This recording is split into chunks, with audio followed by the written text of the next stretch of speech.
Okay, so this is going to be a demo video showing how to use Futile, my Unity 2D framework. I haven't really planned this out, so we'll see how it actually goes.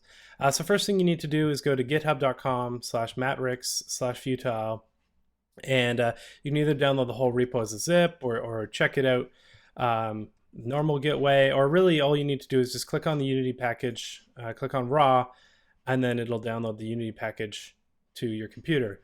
And then you can go into Unity, start a new project. Let's see if I can choose a folder that makes sense here. So I have this banana time folder where I'm going to put this project. It's going to be very banana focused. Yeah, so that's good. I'm going to create a new project. Unity is going to do its magic. And so now we have a brand new empty project. And then I can click on this Unity package, and basically that'll install all the files in that package into my Unity scene magically. So everything we need to use Futile is now in our scene.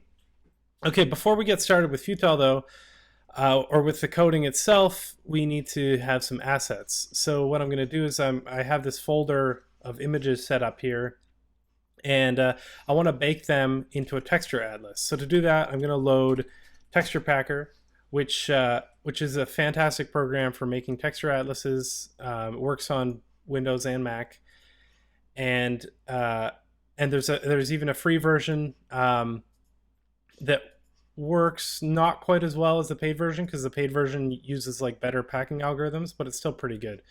So I can actually just drag this folder of images there, and it'll automatically go into that folder and grab all the images in it. And the sweet thing about that is if I ever change any of these images, it'll automatically adjust the atlas to fit them. So it's pretty sweet. So we have this 512 by 1024 atlas here.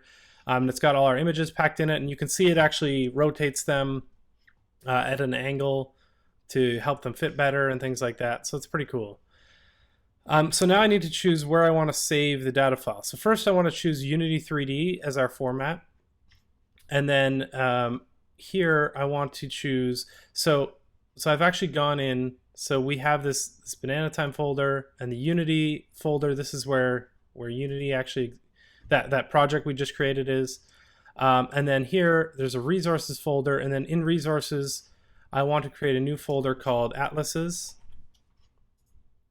And then in the atlases folder I'm going to save it as banana. And so now if we look, so this is done good, and I'm going to hit publish.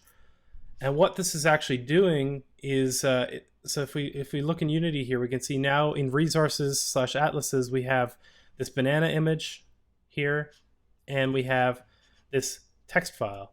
And so this text file is actually a JSON file that has data about where each of these atlases has been packed, and whether it's rotated or whether it's been trimmed, and the original sizes and stuff like that. And so Futile knows how to handle that information and render those sprites correctly. So now that we have this, we can start to actually do some code. Okay, so what we want to do now is create a scene. So we're already in an untitled scene. We can save this scene as banana. Pretty much everything is going to be named banana in this project, it seems. So all we have is a camera, but we don't even need that. We can delete that and just create an empty game object, and then place that empty game object at 0, 0, 0. So we have this empty game object, and then we can go into plugins/futile and grab the Futile script and drag it onto this game object. So it's applied as a component. And we can name this game object Futile just for fun, so we know what it is. And yeah, so that's the setup of Futile, but of course if we run this, we haven't actually added any game logic or anything, so nothing will show up yet. And we haven't even initialized Futile properly, so let's do that. So we'll create a folder called scripts, and we'll create our main game script, which we'll call, I don't know, banana game. And then we'll double click that to load it in MonoDevelop.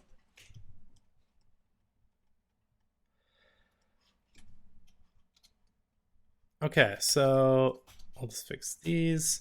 So first thing we need to do is initialize Futile with some parameters that kind of define how it's supposed to be created. So the first thing we need to give it is what orientations we want to support. So I'll support landscape left, landscape right, and I won't support portrait for now. Now the next thing we can do is create a resolution level. Now it's kind of complicated to explain, so I won't go into it right now, but basically it allows you to specify different assets to be loaded depending on how large the screen is. And even so you can support, for example, like different sizes of retina displays and support the iPad and iPhone and different Android devices and stuff like that. So that part's cool. And it can also do stuff like defining the ratio of pixels to points or pixels to whatever units your scene is using. So you can do really cool stuff where when you position stuff, it'll just kind of be at the right spot no matter what type of device you're using. So they're really powerful, but because we only have one set of assets in this demo project I'm making right now, there's no point in going too in depth into them. But it's worth knowing that they're really powerful and can be used for lots of cool stuff later on. The other thing we want to specify is the origin of the scene. And so the origin is simply just where 0, 0 is going to be. So 0.5 means it's going to be halfway through X and halfway through Y, meaning that 0, 0 is going to be at the very center of the screen. And a vector 2, if you're not familiar with Unity, is just an object that has an X value and a Y value. So that's it. So the X value is 0.5, Y is 0.5. And then finally, all we need to do is actually initialize Futile. So we do that going Futile, instance, init, and passing our fparams that we just created. So that will initialize Futile, but if we were to run it right now, nothing would happen because we haven't actually created any objects to add to our scene. So the first thing we need to do is load that atlas we created. So we do that, Futile Atlas Manager, or sorry, not load font, load atlas, and we want to load our atlas, which is let's look. So everything in Unity is always in the resources folder. Everything you load externally is always in the resources folder. So inside resources, I want atlases/banana. So /banana, and that's it. So that'll load our atlas from the correct path. And then the last thing we need to do to actually see something on screen is create something. So we can go to Futile, or let's create an F sprite. So everything in Futile starts with F. So I'll make this banana equals new F sprite and then banana.png. And so this banana.png, it's grabbing from inside atlases. Inside the banana atlas, you can see there's a frame here called banana.png. And all of those images were given those names by Texture Packer, which in turn got the names from the actual file names of the images. So basically all you really need to do is just use the file names of the images, just like you would normally. So we create a banana, fsprite, and then the last thing we need to do is futile.stage.addChild banana. So if you've used Flash before, this naming convention will be really familiar. And it works very similar in things like Cocoa City and stuff like that. But basically all you do is you have containers and you have children, and you just add children to the containers. So in this case, I'm adding a banana to the stage, which is the root container that holds everything. So nothing will happen if we run this yet. But the last thing we need to do is just grab our script we just wrote, this banana game script, and drag it onto this main Futile object. So now Futile has both the Futile engine itself and the banana game script. And then if we run this, you'll see a banana on the screen. Now it looks kind of blurry and at the wrong resolution, and that's because we haven't set up our screen size. So if we go to File, Build Settings, you can switch to iOS if you have iOS Basic or Pro, but for now we're going to keep it on PC and Mac standalone. And the other thing I should note is that none of the features Futile uses are Pro-only features. I'm using Unity Pro right now, but it'll work just fine in regular Unity as well. So we go to Player Settings, and then over here we can choose our resolution, which we want to be 480 by 320, like a landscape iPhone. And then the final thing we need to do is up here in the Game tab in the top left, we're going to switch the resolution to 480 by 320. And then now if we run it, you'll see we have a banana. The game is running at 480 by 320, and the banana is at the correct size at the center of our screen at 0, 0, just like we set everything up to be. Okay, so now that we've got our banana showing up on screen, we can do some other stuff. So if we go into monodevelop, first let's make it a private variable instead. So sprite banana. So now it's added to the stage. And now in the update loop, we can do, I don't know, banana.rotation plus equals 3, let's say. So now the rotation will change by 3 degrees every frame. And everything you see is going to be running at 60 frames a second, although in the screencast you're watching, it's probably getting slowed down to 30 frames a second or something. So banana rotation, I don't know, we can do banana.scale x times equals 1.01, let's say. So now the scale in the x dimension will get stretched like crazy, and you get something cool like that. Obviously, you can do stuff like banana.x plus equals 1 and banana.y minus equals 1. And so that's going to do some pretty basic stuff too, just moving the banana around the screen. And you can do stuff like, so let's say the banana.rotation, this is where stuff kind of gets interesting, plus equals 1. But you can even set the banana anchor x to be 0.0, which will put the anchor point of the banana on the far left side of the banana. And now, oh, sorry, I forgot the F to make it a float. And now the banana will actually spin around the left edge. I'll make this faster so you can get a better sense of what's actually happening here. So that's pretty cool. So that's that's the basics of what we can do with objects. We can manipulate their scale and their rotation and their position and their anchor point. We can also do stuff like banana.alpha minus equals 0.01f, and so gradually the banana will actually fade out, and we can do all kinds of other things. I don't know, let's make a variable to count how many frames have passed.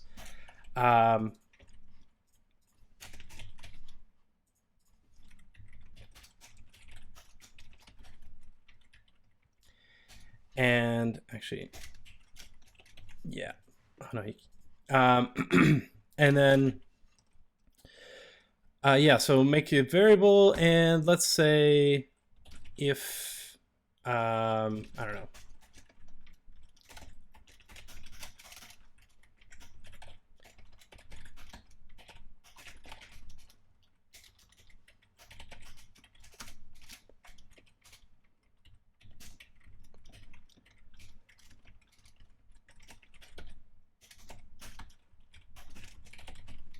so what that'll do is that every other frame it's going to be either visible or invisible, and so it's going to blink.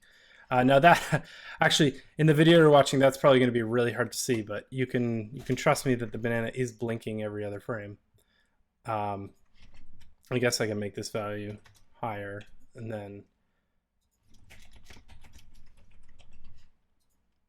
now every 5 frames it's going to blink.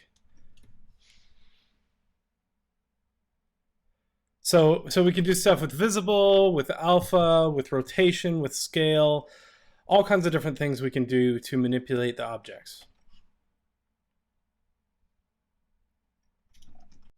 All right, so let's show how children work. So I can create a F container, and let's call it holder, and I can add this holder to the stage. So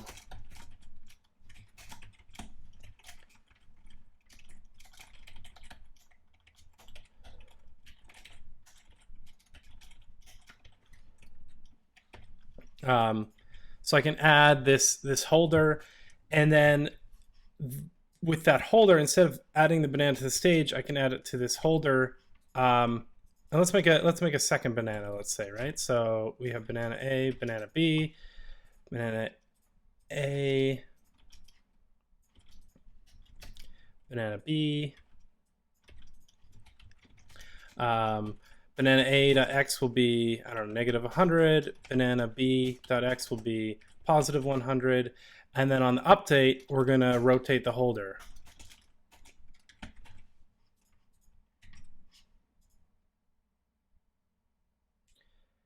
And you'll see now we have 2 bananas added to a parent object that is rotating.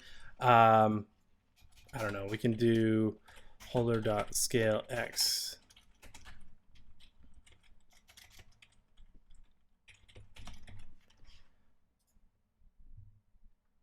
Now the holder is going to gradually shrink slowly towards the center of the screen into oblivion.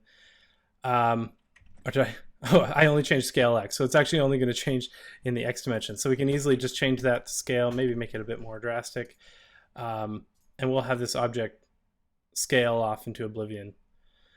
So you can have as many containers as you want. You can nest containers in each other. If we want to remove a banana from a container, we can either do holder.removeChild banana a, or we can simply just do banana a.remove from container. And then we can remove it from the container, and of course we won't see it there anymore. And you can do things like setting the holder. Well, we don't need to do it there. We can set the holder's alpha as well, and things like that. So there's a lot of different possibilities for ways to manipulate objects. But now let's actually make this game. So let me just get this all set up here, and then we'll kind of clear all this stuff out, and we'll make the actual game stuff. I guess we can keep that frame count stuff in there. Okay, I think actually the best step now is to talk about how to add text and add fonts to things. So yeah, let's go into our, so we have our images folder. So now I'm going to use another program called Glyph Designer. Now this, all text in Futile uses bitmap fonts. So let's load, actually no, not Futile. I'm going to load a font called Franchise. So you can see Glyph Designer is a program that lays text atlases out into image files with all these crazy I don't know, gradient effects on things and stuff like that. So we can, I don't know, if we want to, sure, let's use a crazy gradient effect because it seems like fun. So I don't know. So we'll have a blue to, let's just make it a blue to gray gradient, and it's got these little pretty little drop shadows on them. We want the background to be oh sorry, where's the background? Here we go. The background to be transparent, and yeah, that's about it really. What font size we have? 64 seems a little large, so let's, I don't know, let's make it 40, let's say. And yeah, so we have that pretty simple, and then we can click export, and we'll choose our same images folder, and we'll export it as, I don't know, I guess the font was called Franchise, so we'll just call it Franchise. And you can see, so now this has put this image called franchise.png in my images folder. So if we open that up, you know, it's just the bitmap text. And then it's created this special font file, and I'll show you that in a second. So actually, I want to grab that font file and copy it, and I'm going to put it in the Unity folder inside our resources folder with our atlases. And that'll make sense in a second. So now I'm going to go back into Texture Packer. And if we look at Texture Packer, it's actually packed this font atlas into our main image atlas. So that everything's all in the same atlas. Now, I don't know if I explained this before, but the reason you draw things using atlases is because it's way faster for the graphics card, especially on mobile devices, to draw things when it doesn't have to switch between different textures constantly. So if it's just drawing a whole bunch of things from one texture, it likes that way better, and it's much better for performance. So I'm going to publish this. And now if we look in our resources folder, we have our atlas that has the text in it, and we have this franchise font file. And actually, the other thing I forgot to mention is that we have to rename this font file to .txt, and that's because Unity requires all text documents to have a text extension. Like, you can't just have random extensions to them.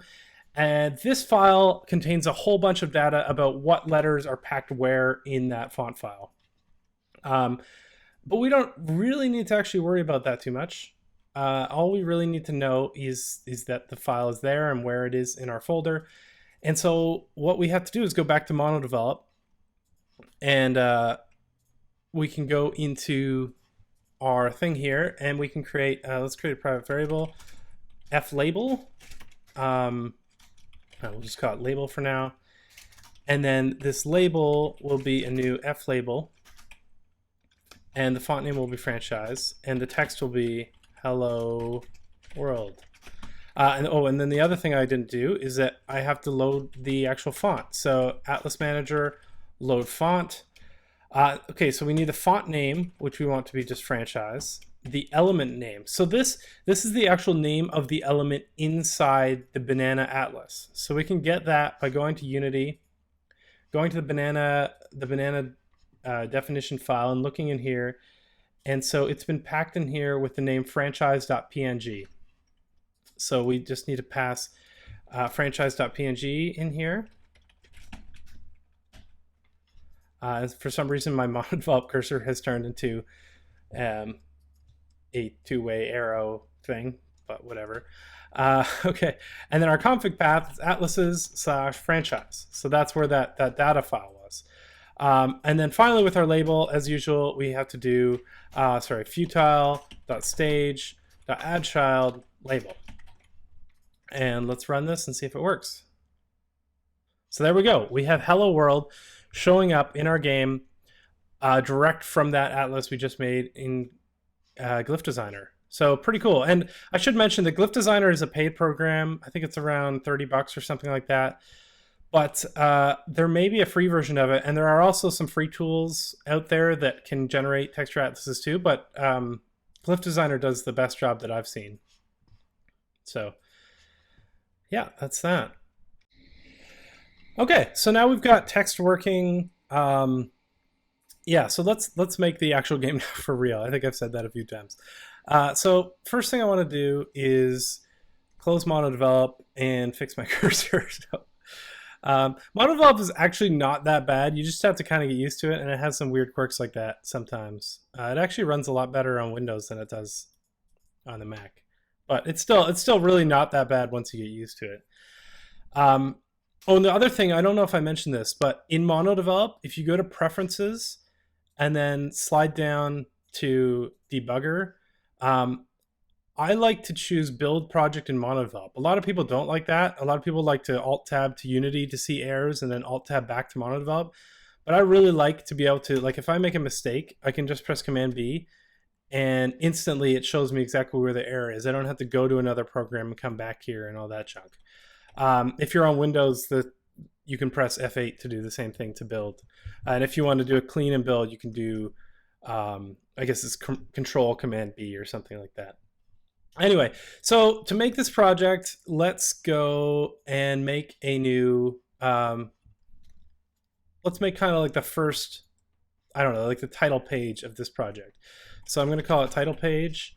And it is going to, we don't need any of this assembly C# junk.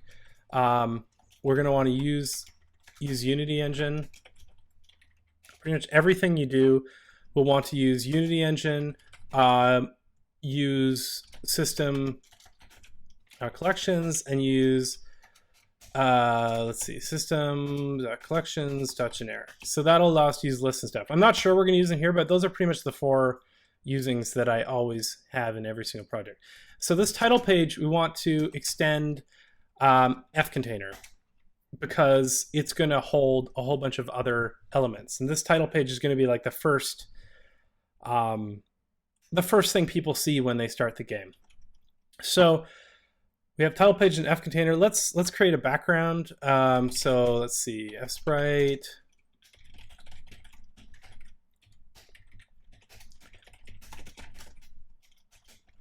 And the element name of the background is,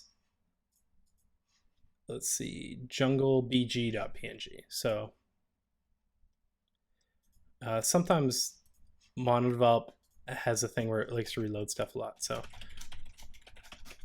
and we can add that as a child of this current title page. And then in Banana Game, let's get rid of the frame count and this label for now that we know those work. And so let's see, what's the best way to do this? So let's get rid of this label, and then we're going to create a variable called the current page. And let's make a function called switch to title page. We can actually right click, create method, and there we go. Actually, I probably want to make that private. I care too much about this stuff. Okay, so yeah, now that we've got that, I'll do that on all of these. Let's create the title page. So let's see. If we current page, so first, if we already have a current page, let's remove it from the parent. Now that won't happen right now, but that'll happen later if we switch back to the title page from a different page. And then current page equals new title page, and then add child. Whoops. And then we'll add it to the Futile stage. So yeah, that should work. So let's see what happens. Okay, so we have this image. It's kind of like a blurry picture of a jungle. Yeah, so it's in the background of our main title page. So far, so good. Okay, now I think the first thing I want to make on this title page is let's put the main logo of the game on there. So I'll look in here. It's called main logo.png. So in our title page,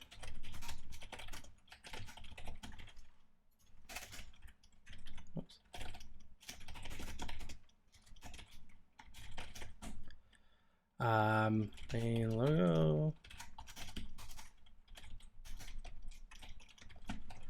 and there we go. So we have our main logo, and if we look here, so we have our big banana adventure banana logo on top of the screen. And now I think I want to make a button. So there's actually a class in Futile specifically for making buttons. So we'll call this start button. Now the way buttons work, I'll show you. So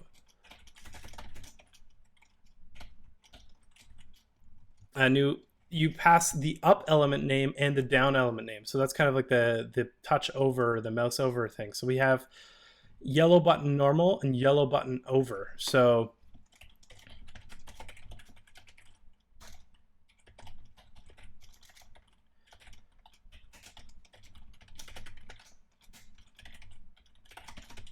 and then there also is a spot to pass a sound if we want a sound to play when the button gets clicked. But for now, I don't even think I'm going to worry about sounds in this tutorial. Sounds are actually really easy. So the whole purpose of Futile is to be a rendering engine. It's not going to do much more than that. To do sounds, there's a whole bunch of different ways to do sounds in Unity. Actually, Futile does have a built-in sound manager that you can use, but again, the main purpose is to do rendering. So there's tons and tons of libraries out there for Unity to do everything else. Like if you want to do, I don't know, in-app purchase or iCloud support or things like that. Like Futile is strictly just for rendering. There's plenty of other libraries out there for Unity to do all kinds of stuff. Futile also doesn't have a physics engine or anything like that. There are a bunch of different options for that out there too. So it's strictly just for doing rendering. So I've created this start button, and let's add it as a child for now, just to kind of see what we've got here. Okay, so we have this yellow thing, and when I click down on it, you can see that it lights up and does the over effect. So that's good so far. Okay, so I just noticed something a little wonky about the texture, the over texture on this button, and that was because the atlas image was set to compressed as the format, and it's better to actually set that to true color. Now, for your own games, there may be you'll have to kind of play around with it and see what looks best in your own games. Obviously, compressed will be smaller and be better in certain circumstances. As well, I like to set texture mode, or sorry, texture type to advanced and turn off generate bitmaps. And then also, if like Futile normally does stuff pixel perfect, but if you're scaling stuff up or down and you still want it to be crisp, you should switch bilinear filter mode to point filter mode, and that'll make everything crisp and always always on the exactly on whole pixels, basically, even when you're scaling stuff up and down. Okay, so now that that's fixed, we can run this, and obviously we see the overstates. And now I can go in here and let's add a label to the button. So luckily the F button has a really easy method on here to do that. We want to add franchise, which is our font name. We'll say hello world. No, actually, let's say start now, because this is a start button. And then for color, we'll just make it color white, which will just use our color that we already had baked in the atlas. So if you make your text white, you can color it all different colors using whatever color property you pass in there. So run it, we'll see start button, and it has the start text on it. That's great. And now we can position the button wherever we want it to be. So if we want in the bottom right, you can get the size of the screen. Now, everything in Futile doesn't actually use pixels, it uses points. Meaning that if you set the scale differently with those resolution levels that I showed earlier in the tutorial, everything will position itself based on points, which can be a multiple of pixels. But in our case, points are pixels. So we can get Futile width to find out the width of the screen in points. And then, yeah, what do we want to do? So let's say start button, X position equals Futile. Actually, we probably want the half width because we're already at 0, 0, which is halfway across the screen. And then minus, let's say, I don't know, 70 points. And then the Y value will be the half the height of the screen. Now here's the thing about Unity. If you're used to Flash or any other system where 0, 0 is in the top left, then Unity is different, because in Unity 0, 0 is at the bottom left, at least for some things. And so for Futile, 0, 0 is at, well, it's at 0, 0 in our project, but 0 is in, essentially Y values go up as the screen goes up. So rather than Y values going down from top to bottom, Y values go up from top to bottom, if that makes sense. So 0, 0 is in the bottom left, and 100 would be in the top right. Anyway, what that means is that we actually need to position this at negative half the screen's height, and then add, I don't know, let's say 35 pixels to the position. So there we go. I mean, it's not perfect, but it's close enough. So that's now in the bottom right of the screen. So that's half the width minus, what was it, 70, and then half the height minus 35. Or sorry, plus 35, because we're moving upwards. Again, Y values move up in Unity. So there we go. So start button's there, and now we need to do something to actually do something when the button gets pressed. So we can do everything in Futile that can fire events starts with the word signal. So signal release, and then we can do plus equals, and then let's say, well, I mean, I don't know, MonoDevelop wants to write a method name for us. Let's call it handle start button release. I'll make it private, and it's going to pass in the actual button, and then so we'll call that button. And right now we don't really care about what button actually called it, because we only have one button. But now I can log start button pressed, and so if we go over here, we can see that when I'm tapping this, start button pressed is being called in the console, which is what we see over here. So far so good. And also, I never showed this earlier, but when Futile starts up, it'll tell you the based on the resolution level, basically what it's loading. So display scale is 1, which is the ratio of pixels to points, and the resource scale, the screen size in pixels, the screen size in points, where origin is, and all that sort of good stuff. Okay, so far so good. All right, so let's make something happen when we press start. There are a ton of different ways to do this. I'm just going to do it the absolute laziest way possible. So we have this banana game file, and I'm just going to make it a singleton. And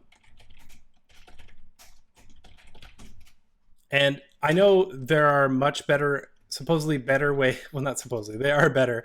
There are much better ways of making a singleton than this, but this is by far the fastest and most efficient. And in 99% of cases, this is more than good enough, because this code is not going to be multi-threaded, and we don't need to worry about locks and all that sort of stuff. We can just directly create a static variable called instance that is this banana game.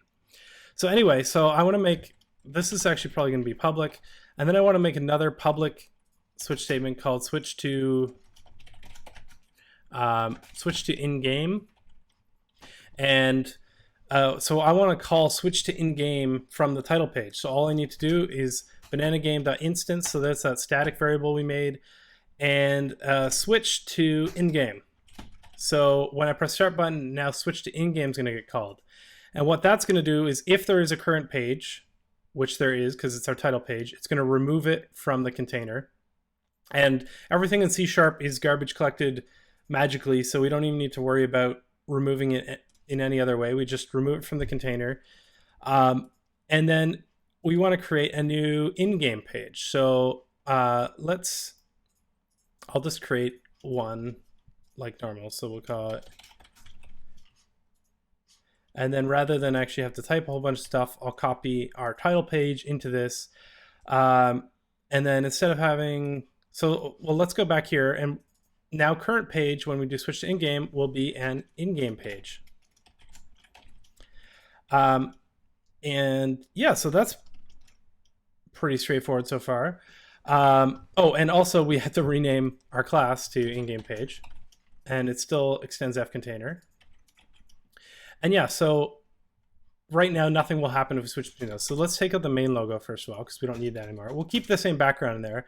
And then the start button, we will rename to close button. And instead of making it a label button, there's actually another asset in our atlas called close button. So let's build, no errors. So we'll run this. And now when I press start, it switches scenes to this in-game scene. And now I will make it so that on this in-game page, we're going to handle the close button release. And in that, we'll call switch to title page. And then the only thing left to do is really, let's put it on the left-hand side of the screen instead of the right-hand screen.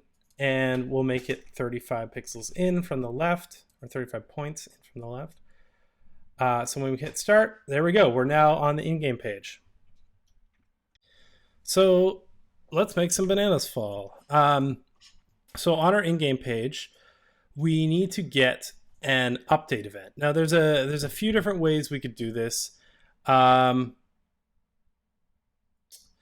There really isn't any specific way that's better than any other, but this is probably the best way to do it in your own thing. So if you override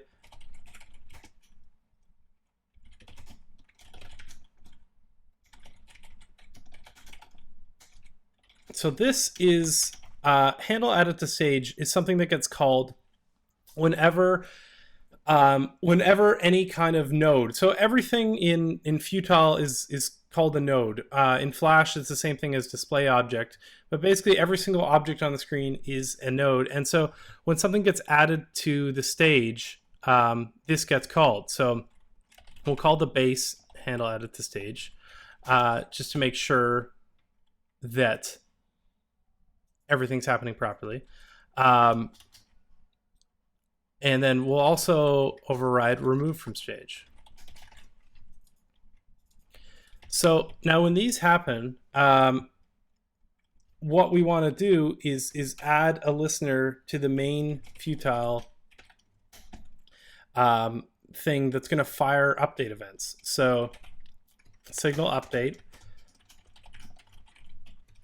and we'll just call handle update. And then when we're removed from stage, we want to remove this listener. Now the reason we have to do this instead of just adding it is because if we don't remove it when we get removed from stage, it's not going to get garbage collected because the main Futile instance will have a reference to it. So we always need to make sure that anytime we're adding something to something global like the main Futile class, that we remove it when we get removed from the stage.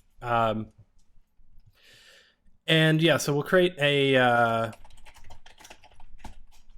handle update. Oops. And so this will get fired when we update, and we'll create a frame count variable. And then we'll do frame count, and we'll increment it every frame. And then, yeah, so that, I mean, that's fine. Now we can do something like, I don't know. Yeah, let's just keep it like that for now. So now we want to create bananas. So I guess it makes sense to create a new banana class. So let's do that. And again, I'm going to grab one of these classes because it already has a lot of the stuff I want in it. Now, we don't need most of this though. And in C# to call a superconstructor, all you need to do is put base at the end of it like this. And we actually don't want to extend an F container. We want to extend an F sprite. And so on base, we're going to call, oops, it still thinks we're an F container. Base, let me build this. That'll actually get it to update. Okay, maybe not. This is one of the things MonDevelop sometimes does weird things, but we know we want banana.png, and that'll call it on the base class, which we know is F-Sprite, even though MonDevelop doesn't seem to know for some reason. It still thinks we're extending an F container. So I think if I do a clean and build, oh, that's probably the semicolon I have there that's actually blowing everything up. So now everything should work. Oh, sorry, this handle at the stage is actually a public, not a protected thing. So now if I build, everything should be good. We have no errors, and MonDevelop finally knows that our base class is an F-Sprite. So this basically means banana extends F-Sprite. When you call the banana constructor, first call the base constructor and pass banana.string into it.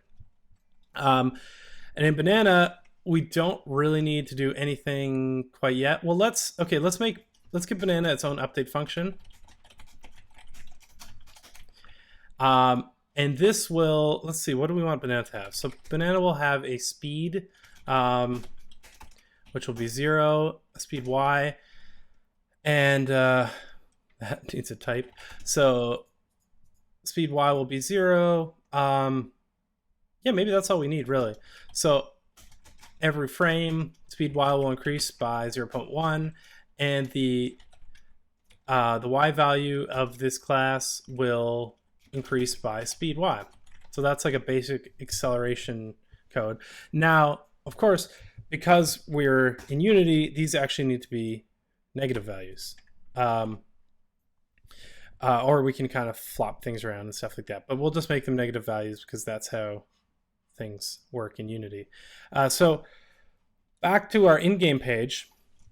If the frame count, let's say modded by 60 is 0, which means every 60 frames we'll create banana. And so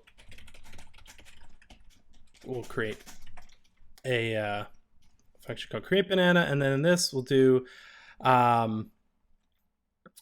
banana equals new, sorry, yeah, I guess banana, so many things called banana, equals new banana, add child banana, of course. The world wouldn't be complete with more bananas. And then the other thing we want to do is make a list. So the way you make lists in C# is list, and then the type of object that are going to be inside that list equals new list banana. So that'll make a list of bananas. Or sorry, I didn't name it. That's what happened. Whoops.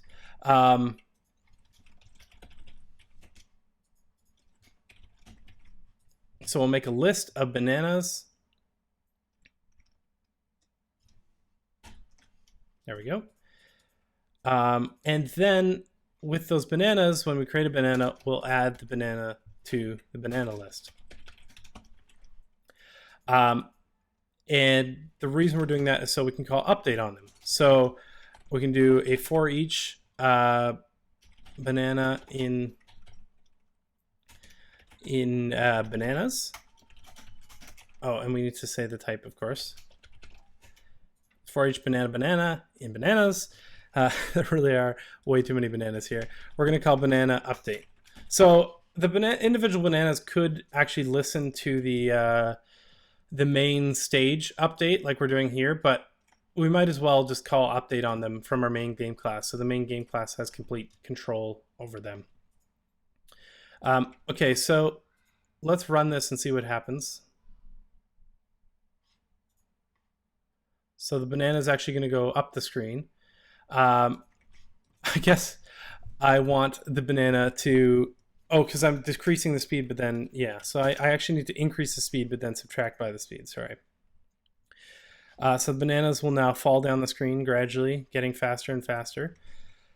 And let's increase that speed a little bit, and then let's create the bananas at a specific position. So I have now Unity has some math things in it too. Sorry, Rx random is what I want. So let's say banana.x equals Rx random range from negative futile half width to futile half width. So from the left to the right of the screen, so we can see here. So it's going to create them at random positions in the X. And then the Y position we want to be futile dot half height plus, I don't know, 50. We'll put them 50 pixels above the top of the screen when they start. Or sorry, that's, of course, that, yeah, actually that should work. Let's see what it's actually doing here.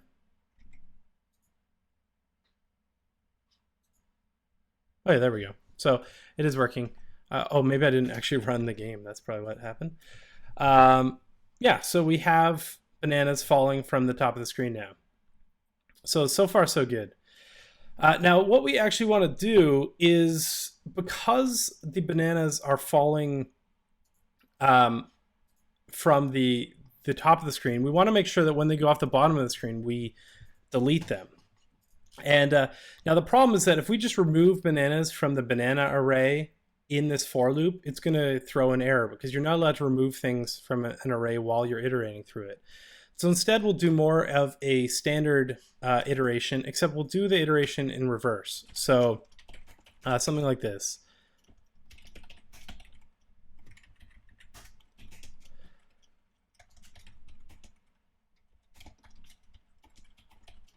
So we're going to loop through the array backwards. So we'll start at the end of the array and we'll loop all the way through until we're at the first element. And the reason we do that is so that if we have to remove a banana, the array index doesn't actually have to change. So let's say banana equals bananas b, and then we still need to call update on it. And then we can say if banana.y is greater than futile.halfHeight, which means if it's off the bottom of the screen, then we want to remove the banana. So to remove the banana, let's just say bananas.remove banana, so we remove it from the array. And then also we want to remove it as a child of the scene. So remove from container. So, and I'm going to put a debug log here just to make sure it's actually getting called.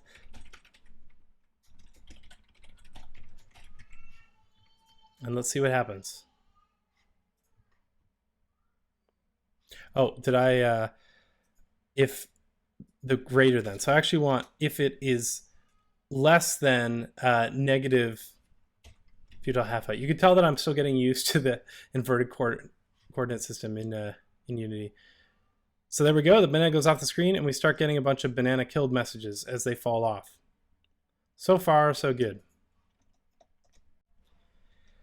Okay, so let's make it so we can actually tap on the bananas. Actually, one more thing. Let's make it so that when the bananas are created, we'll give them a rotation speed. And then actually when we init the constructor, we'll make rotation speed somewhere between, I don't know, somewhere between 5 and -5. And then every frame. Now, you actually don't need to use this here. I just kind of like using it for clarity, but it's not really necessary. Oops. So yeah, so let's see what happens now. The banana should be spinning at different speeds. Cool. To make things easier to test, I'm actually going to go back to our banana game, and instead of calling switch to title page, I'll call switch to in-game every time we start the game, just to increase things so we don't have to click the start button every time. So far so good. The game's running, the bananas are falling, we can press the close button and go back and everything's getting removed from the screen, but we can't actually tap on bananas yet. So let's tap on some bananas. So to do that, now there's a couple different ways you could do it. You could treat them kind of like buttons where they get added to the screen and each one can take a single touch. But it's actually kind of cooler to do it with multi-touch. Now, let me explain how touch stuff works in Futile. This will be really familiar if you've used Cocos2D before. So there are two different kinds of ways you can get touches. The first is getting single touches, which is what buttons do. So buttons get a single touch, and what that means is that once one button has been touched, or once one object has been touched, and says like I want to use this touch, no other objects can be touched by that touch. So basically what that means is that it doesn't allow for multi-touch on buttons. You can't touch two buttons at the same time. Only one button can grab a single touch. Now on the other hand, there's also a multi-touch listener which can grab any number of touches, and I'll show you how that works with the bananas. So yeah, if you want to know how the single touch thing works, just look at the source code for F button, and it should be pretty straightforward. Okay, so to handle multi-touches, it's kind of interesting. So we need to go into our in-game page, and in the handle added to stage, let's make sure we do it clean here so we don't get any crazy warnings. So in the handle added to stage, we want to add ourselves to the touch dispatcher, or touch manager. So we'll add a multi-touch target, which will be this, and then when we get removed from the stage, we want to remove ourselves from the touch manager. So this is again one of those global references. We don't want it hanging on to a reference to our in-game page after our in-game page has been removed from the screen. So that's why we have to make sure we remove it and add it when we're added to the stage and removed from the stage. So now the other thing you'll notice is that this remove multi-touch target takes an F multi-touchable interface. And an interface is just a thing that defines how a class basically some methods that the class needs to actually have. And so this works just like protocols in C# or interfaces in ActionScript. And yeah, so multi-touchable interface just has a single method. And so we can go here, and all you do is you handle multi-touch. And in order to say that we actually meet that interface, we have to do this. So instead of just extending fcontainer, now we also adhere to this interface. So now we get handle multi-touch, and handle multi-touch will pass us an array of f touches, which are our touch objects. And then what we can do is we can actually loop through this array of touches and see if one of them overlaps with any of our bananas. So it's a little tricky, but it shouldn't be too bad. So let's see. So first we need to loop through all the touches.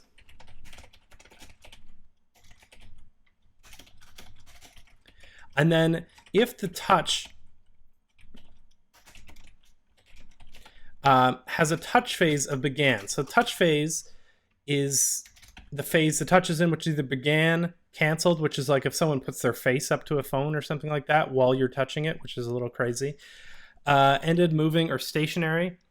So if the touch phase is began, if they had just tapped the screen, then we want to loop through all the bananas. Now again, we want to loop through all bananas in reverse order so we can remove them if they get touched. So we'll loop through all the bananas, and so we have a banana, and then what we need to do, this is kind of the interesting part, is we basically need to figure out whether the touch is inside the banana's rectangle or not. And so we can do that by doing this. So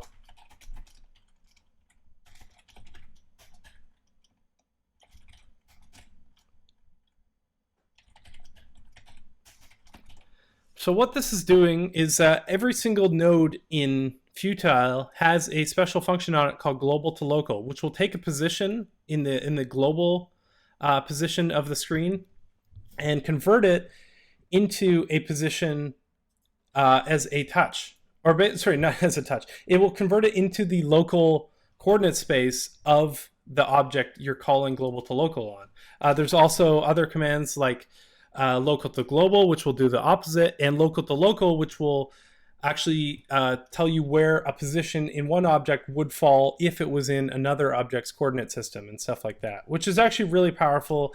But for now, all we need is this global to local. So it takes a touch position, it puts it into our local's bananas position, and then we can get banana.boundsRect.contains touch position. So the boundsRect is a rectangle made up of the rectangle of the actual sprite of this banana, the actual size of its image. So it's a rectangular area. And we can say if the banana boundsRect contains this touch position, so if the touch position is inside the banana, we're going to break the loop because we don't want any other touches to be able to, well, we don't want to do anything else with this banana, at least for now. Actually, yeah, we don't really need the break, to be honest. But now we want to remove the banana from the container and remove the banana from the array. So let's do that. So you can see now if I tap on the bananas, they get removed from the game. And this would work on any touch device as well. And if we were testing this on iOS or on Android, it would work with multi-touch. So pretty sweet. Now, the other thing we want to do is make some sort of cool effect when the banana gets hit. So this is a little bit trickier, but it's definitely something doable. Okay, so to do this effect, actually let's not remove the banana from the container. We will remove it from the bananas array.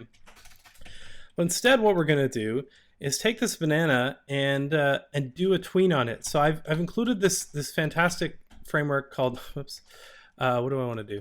Oh yeah, it is go.to. Go.to, and then banana. And so this is this really cool tweening framework. So this is how long we want it to take. So let's say we want it to be a second. And then tween config, so you can do something like this. It uses this chaining sort of way of doing things. So we want to tween the, let's say the scale, and we want to tween the scale to 1.5. Let's try. Let's just do that for now and see what happens. So first of all, we'll make sure that works. So when I tap the bananas, now they're just going to scale up like crazy, which is interesting, I guess. But obviously that's not exactly what we want to happen, but it is kind of fun. So whenever I click on a banana, now it's going to scale up to 1.5 of what it was. So this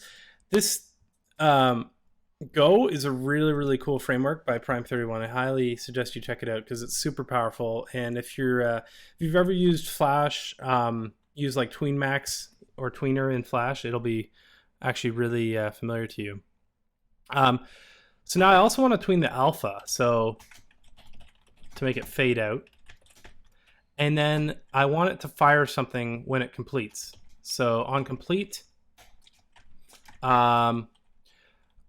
let's say handle banana explosion complete. So we'll make a method to actually do this. Oops, we have to be a void, of course. And in handle banana explosion complete, it'll actually pass us the tween object that caused this tween to happen. And so we can actually get, it's a little confusing because this is kind of how GoTween works, but we can take the tween, the tween as a tween rather than just being an abstract tween dot target, and then as an F sprite, because we know, or well, really we know it's a banana actually.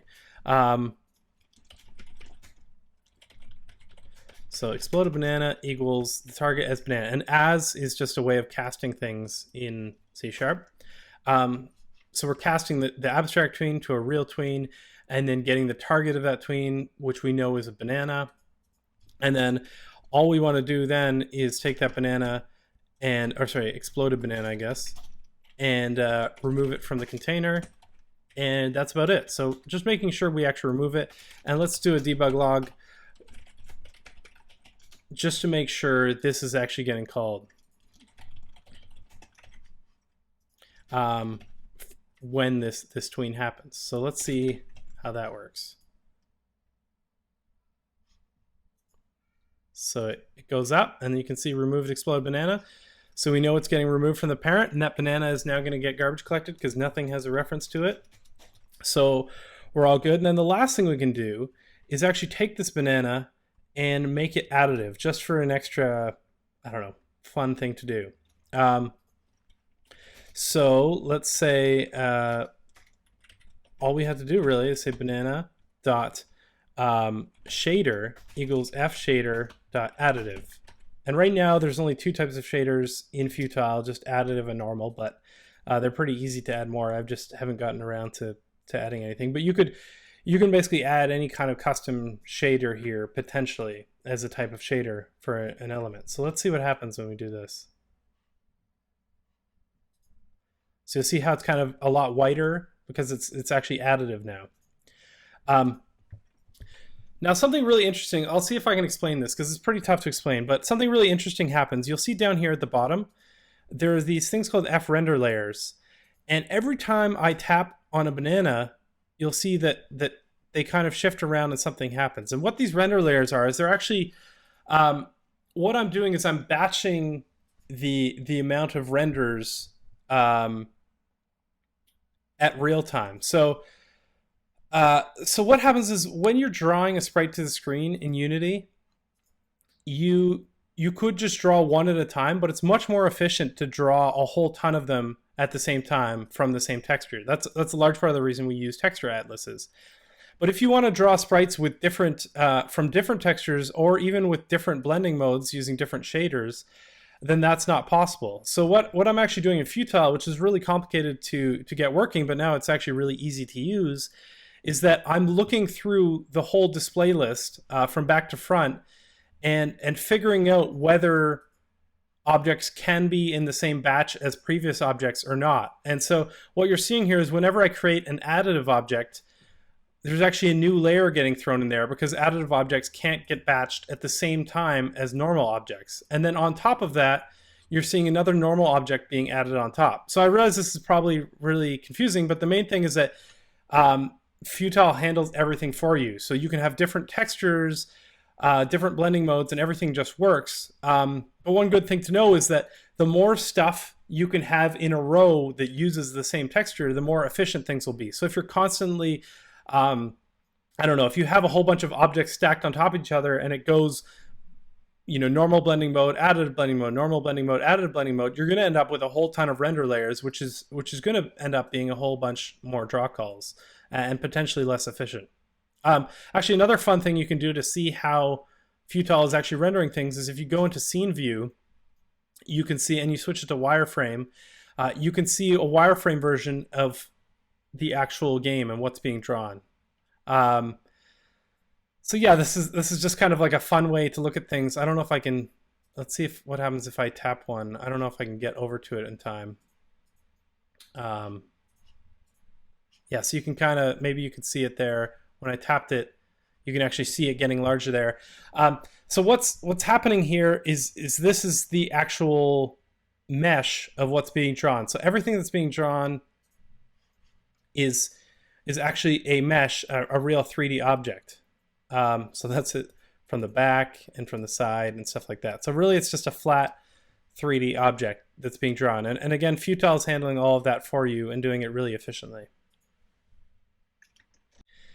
Okay, so I guess the last thing we'll do is just add, I don't think we need to add a game over screen. I think I've covered more than enough of the core basics of how it works. I guess I'll add a score, and then that'll be about it, I think.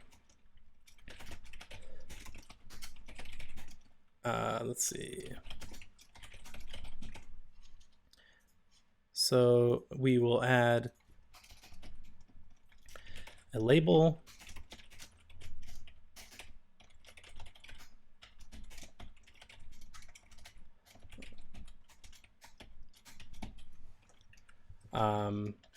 We'll add it as a child, of course.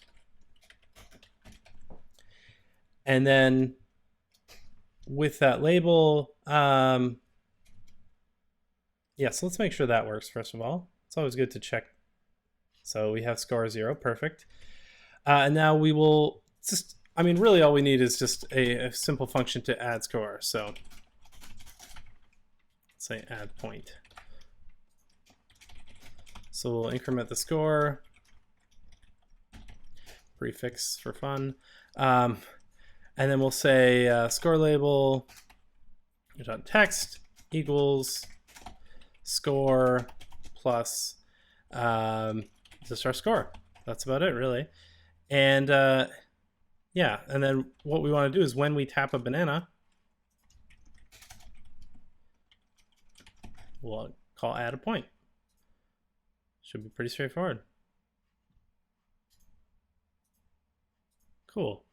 And so let's say we want to, I don't know, right align the score. It's actually really easy to do.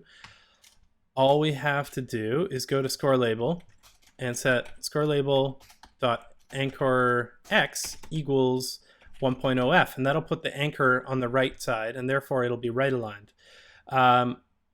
Yeah, then I guess we want to position the score label too. So score label dot x position equals futile dot half width minus, let's say 10, and then the score label dot y will be futile dot half height minus, I don't know, let's say 20. That might not be enough. Let's say 35 or something. There we go. We have a score label, and it's right aligned. So let's see if I get up to some double-digit scores here. It'll prove that. So there we go. And then finally, we can have some fun with this. So we can do crazy things. Like instead of making a banana every 60 frames, we can make a banana every 5 frames. And all of a sudden, we end up with crazy banana land. And it may be hard to tell in the video you're watching, but this is still running at a really smooth 60 frames a second. And actually, if we want to make it so that a single touch can only hit one banana at a time, all we need to do is put a break in this, and this will break through the banana loop so that only the first touch that gets hit by a touch, or sorry, only the first banana that gets hit by a touch will get popped by it. So there we have crazy banana land going nuts. And actually, you'll notice that the explosions of bananas are behind the other bananas. One thing we can do to fix that is we can make an extra layer here. So let's do this, because this is something you'll want to do a lot. Let's say, I don't know, explosion layer. Actually, let's call it explosion holder. That might make it more sense. Or I could call it explosion container, really. That would make probably the most sense. But so explosion holder, and then we should really make another container to hold the bananas themselves. So yeah, so now one interesting thing about Futile compared to, for example, Flash or Cocos 2D, probably the biggest difference actually, is that in Futile, sprites cannot have children. You have to have a container to have children. So that was just kind of a decision I made for a variety of reasons, and I think it actually will lead to people structuring code in a bit better of a way. So, oops. So let's create this banana holder and add it. I like to do things in one line like this just for maybe not for clarity, but to keep things a little more condensed and straightforward to read. Okay, so I'll add that, and then anytime we create a banana, now I will actually add it to the banana holder instead. And then anytime we create a an explosion, so the bananas are normally added to the banana holder, we can actually do add child banana, and so now it'll remove it from the old banana holder and add it to the explosion holder instead, which is pretty cool. And then finally, the last step is that, well, actually, no, I guess that's about it, really. So let's see what happens. So now when we have explosions, they're actually on top of all the other bananas all the time, additive on top of them.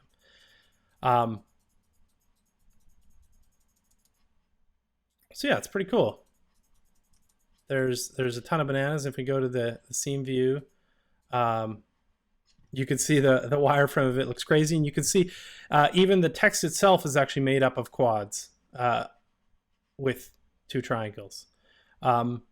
Yeah, so that's really about it. That's a quick demo of making at least the start of a game in Futile. And if you go to github.com/mattrick/futile, there's actually a demo project there that's similar to this video, except it has a whole bunch more functionality and actually works in multiple resolutions and multiple orientations on Android devices, on Windows, on Mac, on a whole bunch of different iOS devices and all kinds of stuff. So if you want to learn more about it or try it out, that's a great place to start. So thanks for watching, and hope you enjoy using Futile.